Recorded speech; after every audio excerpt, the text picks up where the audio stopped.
Poland has been in the European Union since 2004, and since then, the European community has come a long way, changing the ideas of its founding fathers. Now, Eurocrats are striving to centralise the European Union and, consequently, transform it into a superstate, which would significantly limit member states' sovereignty. This is precisely the scenario that Poland's President Karol Nawrocki warned against at the university in Prague.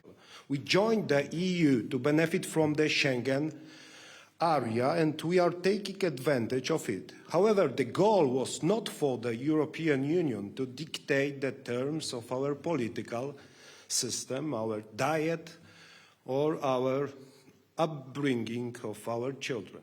To stop this dangerous trend towards centralisation of the European Union, Karol Nawrocki presented a 5-point plan to repair the community. It provides for, first, maintaining the principle of unanimity; second, maintaining the principle of one country, one commissioner in the composition of the European Commission; third, restoring the presidency to the head of the government of the member state currently holding the EU presidency. This involves abolishing the position of President of the European Council; fourth, shaping the voting system in the EU Council in such a way as to offset the excessive advantage of large EU countries; and finally, fifth, basing the functioning of the EU on pragmatic principles without ideological pressure. Modern nations are not tribes torn by atavistic passions for domination over others, as the EU mainstream tries to portray them, but nations with millennia-old traditions, culture, and interests. The responsibility, security responsibility,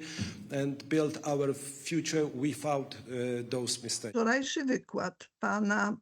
Yesterday's lecture by President Nawrocki is an important voice showing that all countries, not only the big ones, but all countries from all parts of Europe, want to participate, can participate, and have something to say. For President Karol Nawrocki's projects to come into effect, the treaties need to be changed, and that's only possible if all member states and their parliaments agree to it.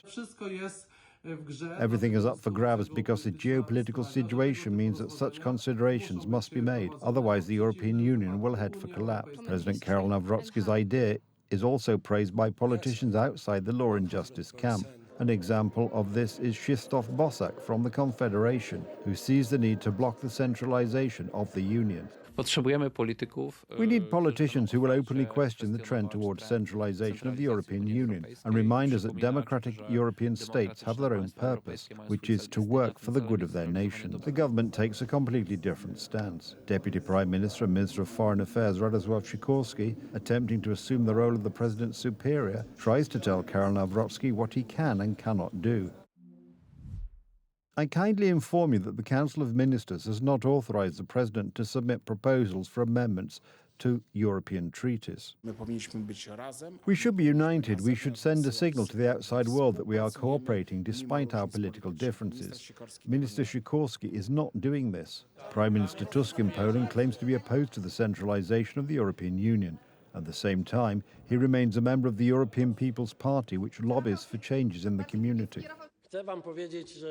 I want to tell you that no one has any chance of outsmarting me in the European Union. Donald Tusk will therefore once again have to decide whether to choose solutions that ensure Poland's sovereignty or to be loyal to his European partners. Experience shows us to predict that Brussels may once again call the shots. I don't see Donald Tusk trying to leave the European People's Party to change its course. He fully supports what his colleagues are doing, so he shouldn't tell fairy tales that he is against what those with whom he sits in the same party are doing. President Karol Nawrocki's lecture may begin the process of healing in the European Union. In Western Europe, society is also beginning to understand that the centralization of the community, especially in the era of the Russian threat, is a road to nowhere.